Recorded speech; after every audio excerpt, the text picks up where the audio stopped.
It's Bonnie Brooke Cartwright. I'm leaving Lake Havasu. My dad, John D. Cartwright, still alive. He sent me $100, 100 Benjamin Franklin, and I got $60 in my gas tank. Looking at the beautiful stars right here in Arizona. You can see the stars in the sky. There's so many. Make my numbers as numerous as the stars in the sky. It's the second day of the Easter Sabbath. And Jesus, he was supposed to be in Judea with the army of Judah. He went to Galilee instead. Well, that was Joseph, his dad, and Mary, because King Herod and the Magi came and they gave him mirth and some oil and some blessings. Right, the Magi came, but Joseph was supposed to be in Judea because that's the army of Israel. He went to Galilee as far even to Egypt. So knowing that Joseph was in David's bloodline, and I'm in 1 Samuel right now. Samuel was a prophet. He was raised by Eli. And Samuel was a prophet among some of his brothers who were raised, who traded and lied and gambled. And then it was Elkanah and Hannah and Peninnah. And Hannah had no children, but Peninnah had some. And Hannah gave birth to Samuel, and Eli raised Samuel. Samuel became a prophet. And Saul, he was a son of Kish. Saul, he was a goodly. He was tall, son of Kish. And he went out. He lost his fathers. He lost his father's horses. So his servants said, "Let's go see Samuel. Let's go see Samuel." So they did. They went and go see Samuel.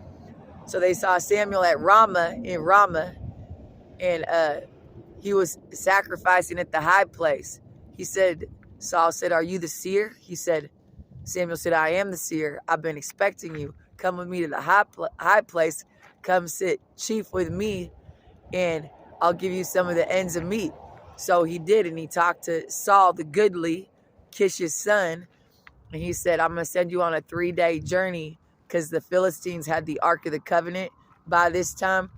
And so Saul met Samuel, and he said, "I'm going to send you with, I believe it was 3 loaves of bread, 3 goats, and a skin of wine." It may have been 1 loaf of bread, 1 goat, and a skin of wine, but no, it was 3. It was that. And he met 3 prophets. There were men prophesying with timbrels, psalteries. They're called psalteries, harps, and lyres. He prophesied. So he left Samuel. He did exactly what Samuel said. That's the word, the command, the Ark of the Covenant of God, holding every command in what the prophet Samuel said after sacrificing at the high place. 3 days from now, you'll meet men. They'll be prophesying. And they're going to be at the outpost, the Philistine outpost.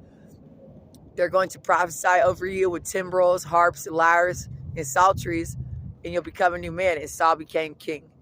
And Jesse, the Bethlehemite, the Ephrathite from Bethlehem, had 4 sons. It was Eliab, Shammah, and there's one more. I can't remember his 3rd son's name. And then it might have been Shammah, yeah. But David was the keeper of the sheep. So, anyways, I'm in Samuel. It's a good story. And David was in service to Saul because Saul was the king, because Israel wanted a king. And Samuel, they cried out to Samuel because the Ark of the Covenant, which is the 10 Commandments that brought the children, the Hebrews, out of bondage, was stolen by the Philistines. And so that's Samuel. I'm here celebrating, worshiping in my car on the way to Los Angeles, leaving Waco, Texas on a journey, testifying. I know God will never leave me or forsake me. I believe in Jesus. I know Jesus saves.